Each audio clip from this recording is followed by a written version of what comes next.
Sur ce plateau de Bénin Tribune Libre, deux chroniqueurs éditorialistes, Herbert Ouimbo, journaliste éditorialiste et directeur de publication de l'éditorial. Herbert Ouimbo, bonjour. Bonjour, excellent ami. À l'extrême gauche, Médéric François Gongo, journaliste éditorialiste et promoteur du quotidien béninois d'information Actu Express. Médéric François Gongo, bonjour, bienvenue. Bonjour Joël et bonjour Herbert, bonjour amis téléspectateurs de SICA. Bonjour. 5 jours de campagne, mais un déroulé peu plaisant dans l'ensemble. Le constat serait-il le vôtre aussi, Herbert? Oui, quelques ratés, quelques occasions d'inquiétude et d'angoisse, mais je pense que ce sont des incidents que je n'ose pas qualifier de mineurs, mais des incidents qu'il faudra surpasser, qu'il faudra transcender pour permettre à la campagne de se dérouler dans les conditions optimales afin que, in fine, les électeurs puissent aller choisir celui qui sera le meilleur d'entre les 33 candidats. Médéric François Gongo, votre regard sur les 5 jours de campagne, pour ne pas dire 4, nous sommes à la 5e journée. Les élections telles que constatées ces 10 dernières années nous ont habitués à une ambiance qui s'est également fait inviter durant ces 5 jours. Nous avons constaté un état d'âme qui est symptomatique de la trouille qui s'est emparée de la majorité présidentielle.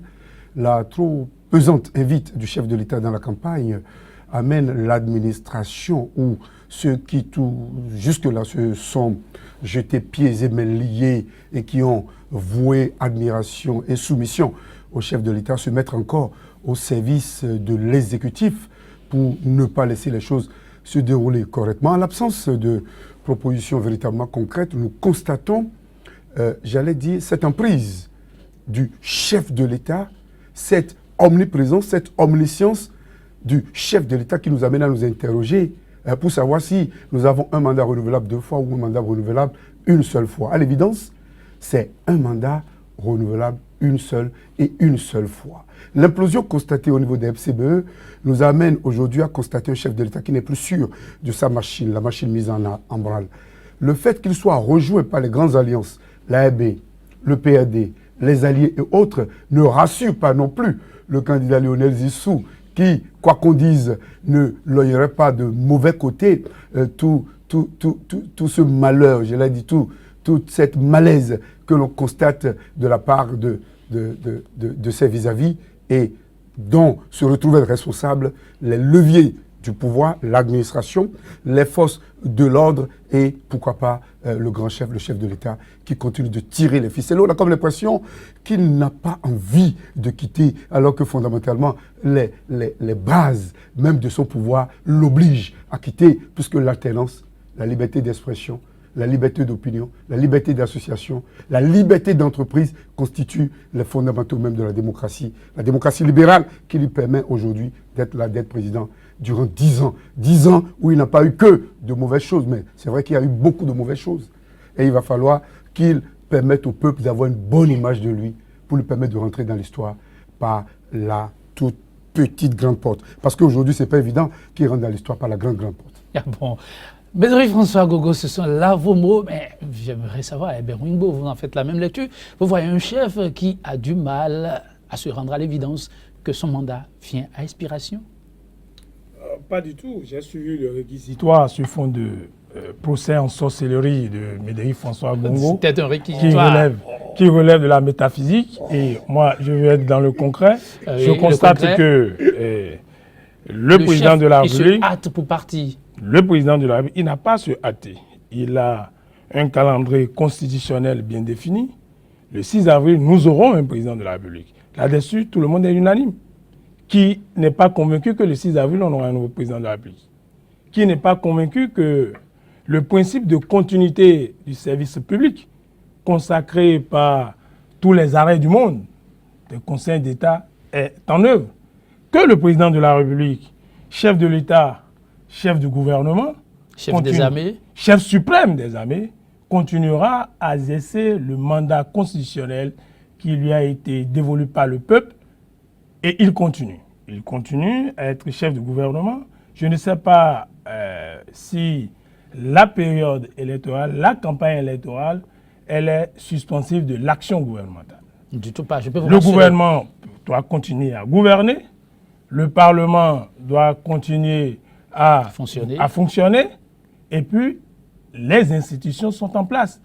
Et le juge constitutionnel, qui est aussi juge de régulation du fonctionnement des institutions, ne s'est pas plaint, n'a pas été saisi par le réquisitoire sévère de Médéric Dongo, qui, en dehors d'être éditorial et citoyen, il peut saisir la Cour constitutionnelle, donc à moins qu'il ne croit pas aux institutions de la République. Et je le connais assez démocrate, et il sait très bien que ce procès d'intention, et cette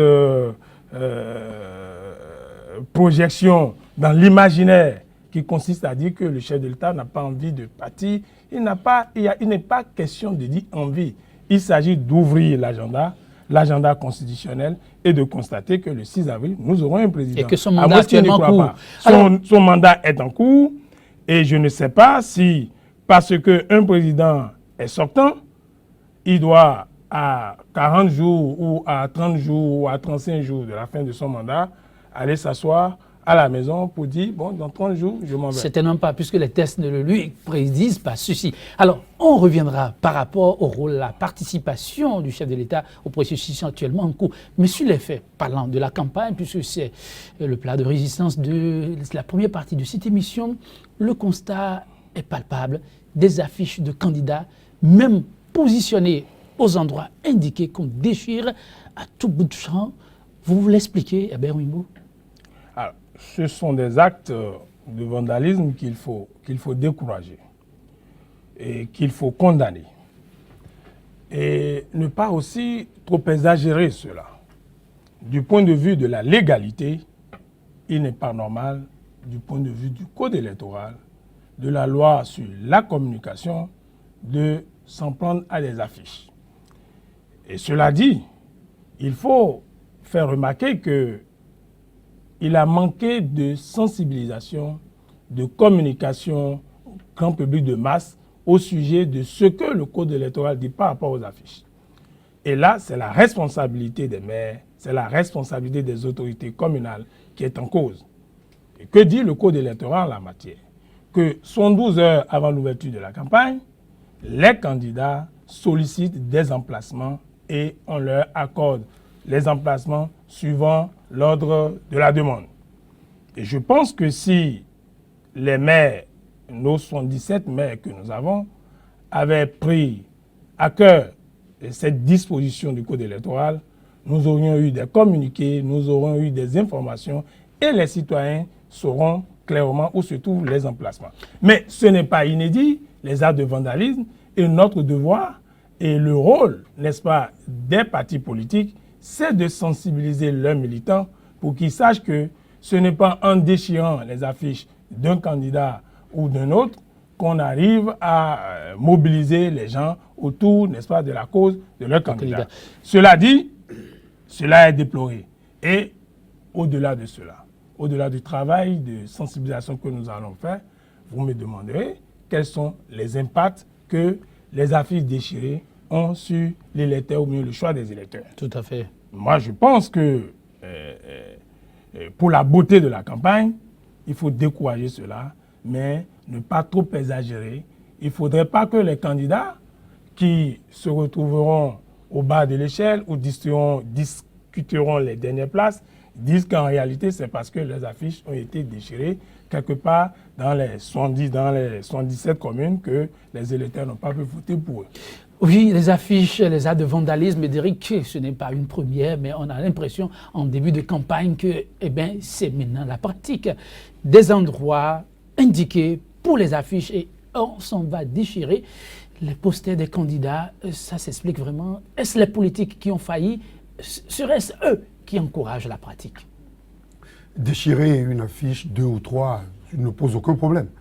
Cela pourrait être mis sur le compte de quelques électeurs, de quelques sympathisants, de quelques militants zélés, difficilement contrôlables.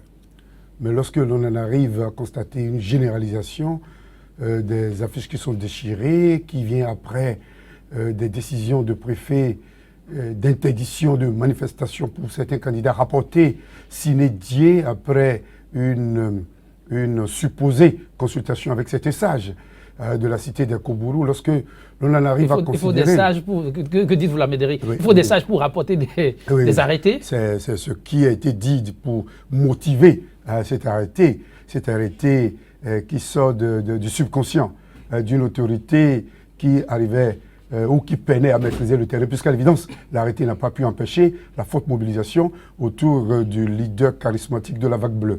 Pour en revenir au phénomène des affiches, je pense que pour l'observance que nous avons du processus électoral ces 26 dernières années au niveau du Bénin, je pense que les populations ont l'habitude de se respecter mutuellement. C'est ce qui amène même dans certaines maisons à voir 4, 5, 6 affiches de différents candidats. Et pourtant, les populations ont l'habitude de se tolérer. Mais pourquoi ce fait est exacerbé aujourd'hui? Cela est à mettre sur le compteur des manigances, des subterfuges, des faux fuyants de l'exécutif de Boni Yayi. Parce que là, nous tablons sur les faits. Nous ne sommes pas dans l'imaginaire, nous ne sommes pas dans la métaphysique. Et ce sont les faits qui vous amènent à la vie? Les faits nous disent que toutes les élections qui ont été organisées ces 10 dernières années n'ont jamais été organisées à temps, n'ont jamais été organisées dans des conditions prévues par la loi, et tout se passe comme si on veut gagner les élections avant le jour du vote. Ou l'on agit sur les structures électorales, je veux parler du COSLEPI, de la Sénat, et plausiblement, on le dit, je n'ai aucun élément évident, probant, irréfutable, pour me permettre de l'attester, l'implication de la Cour constitutionnelle qui agirait sur la gestion du contentieux pour manipuler à certains résultats, au niveau des structures, ou au niveau de la mise en place de la logistique, on met à contribution l'administratif, ou au niveau de l'acheminement du matériel sensible à l'aller comme au retour, ou prétextant du manque de moyens financiers, l'on sollicite les forces de l'ordre qui sont sous ordre, ou tout simplement par rapport à l'abstraction que l'on observe dans l'expression libre des candidats, par rapport à la proposition alternative qu'ils ont l'obligation de faire chaque fois qu'ils sont amenés à solliciter le suffrage des populations.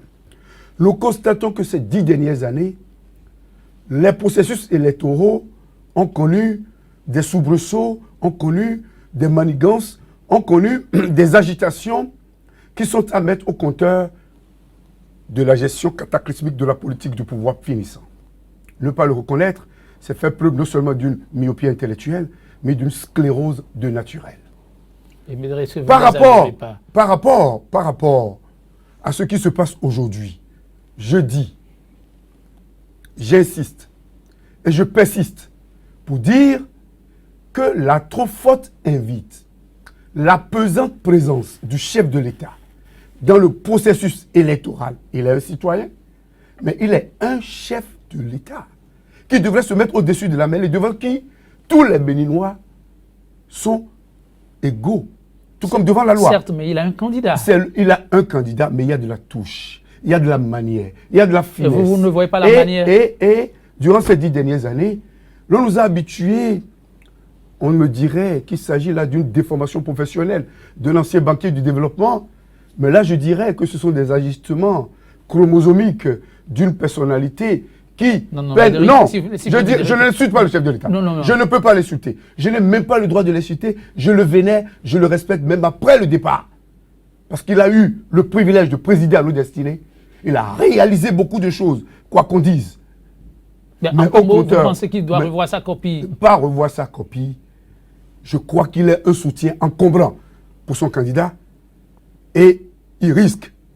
Parce que quand je vois au niveau de certaines affiches où on le met gaillardement avec un candidat en compagnie d'autres responsables, je me dis, écoutez, même s'il a l'obligation, même s'il a le droit d'avoir un candidat, mais jusque-là, il est encore le premier des Béninois et il doit se mettre au-dessus de la mêlée. Ne pas se mettre au-dessus de la mêlée, c'est au niveau de la partie méridionale qui, naturellement, ainsi que ça se passe aujourd'hui, n'est pas en odeur de sainteté avec la gestion qu'il a fait du pouvoir, c'est rendre la tâche difficile pour son candidat.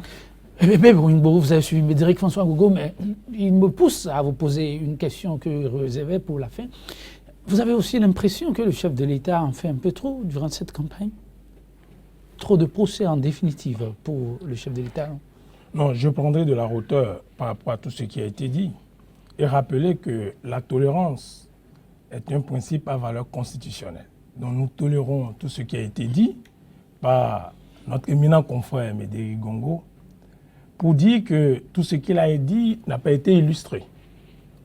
Il y a plein d'éléments. Et il a fait de grandes déclarations, il a auréolé son argumentation de beaucoup de mots.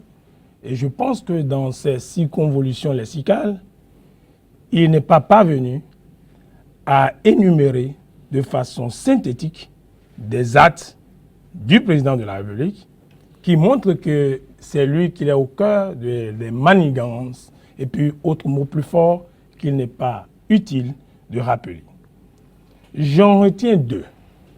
Premièrement, ce qui n'est pas utile, on ne rappelle pas. Non, on ne rappelle pas ce qui est utile puisque nous devons avancer. On évolue, tout à fait. Nous devons avancer et le plus important, c'est d'organiser la campagne, c'est de faire en sorte que nous, les objecteurs de conscience, nous puissions apaiser les populations. Tout à fait. Afin que le 6 mars... Et la participation du chef de l'État telle elle se fait aujourd'hui, vous l'appréciez, elle est à votre pleine option? Le chef de l'État est chef de gouvernement, il continue l'action gouvernementale et je ne vois pas, jusqu'à présent, les actes sur lesquels vous voulez que nous puissions opiner. Non, eh bien, maintenant, vous pouvez préciser. Cela dit, est-ce que vous pensez qu'il est sage de votre part de porter la responsabilité des affiches vandalisées au chef de l'État? Est-ce que vous pensez qu'il est juste que lorsqu'il y a concertation entre la classe politique qui demande qu'on puisse reporter les élections au 6 mars, vous pensez qu'il faut apporter cette responsabilité au chef de l'État? Je peux comprendre que nous sommes dans un régime présidentiel ou même, j'allais dire, un régime présidentiel qui tend vers un régime présidentialiste où tout, on met ça sur le coup du chef de l'État. Je peux comprendre la nature du régime. Mais il est important qu'on sache que nous sommes dans un régime de séparation de pouvoir.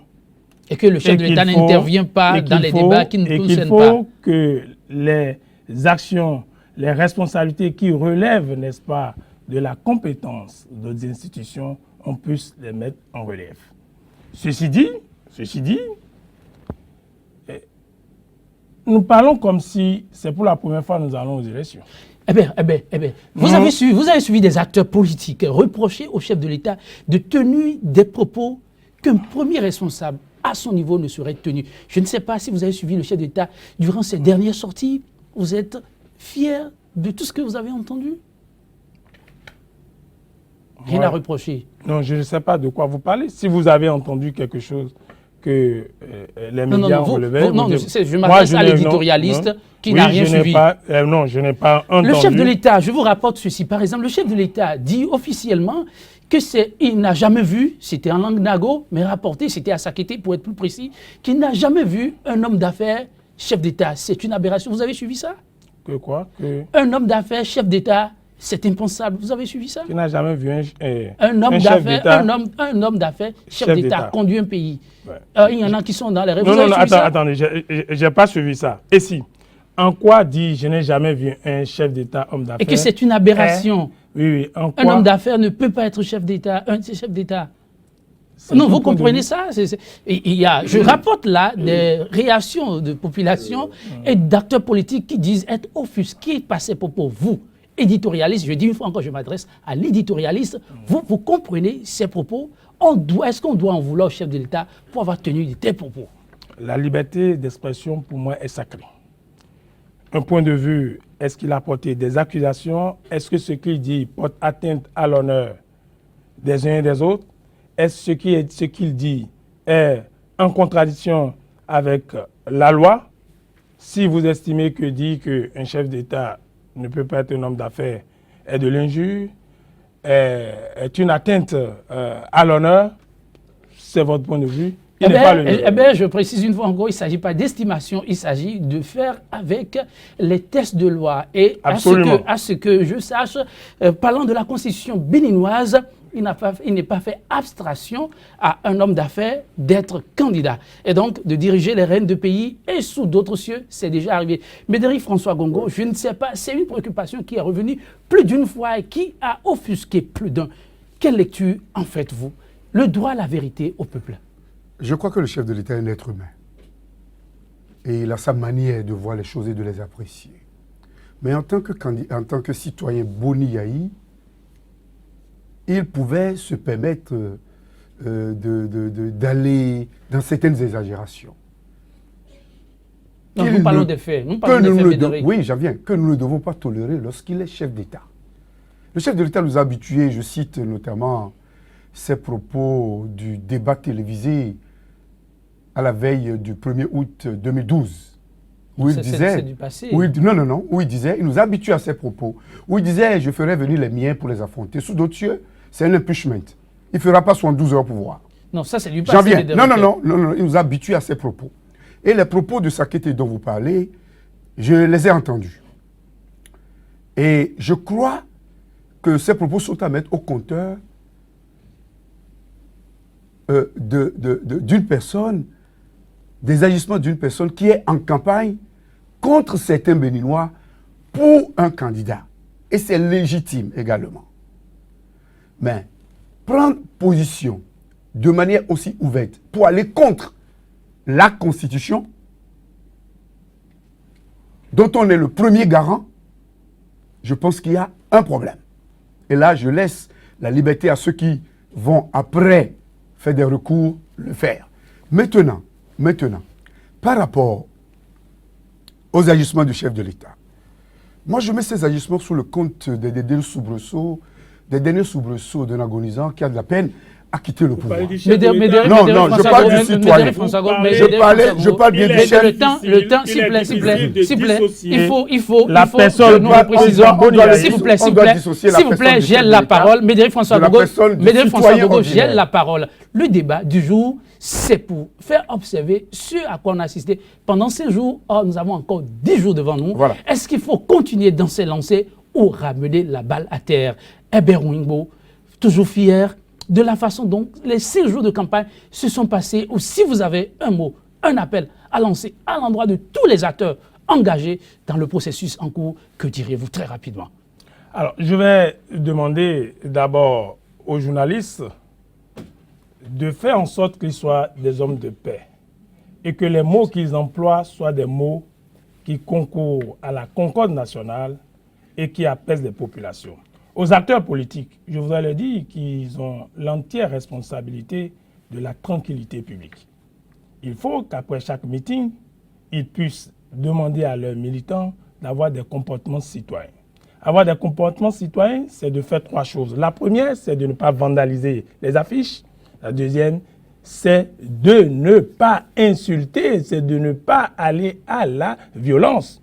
Et enfin, c'est d'aller chercher le cadre des lecteurs. Mesdames, Messieurs, merci. Vous l'avez compris, l'heure est venue pour nous d'établir la liaison avec la rédaction pour l'instant, journal télévisé. Et juste après, on se retrouve sur ce plateau. Merci pour l'attention.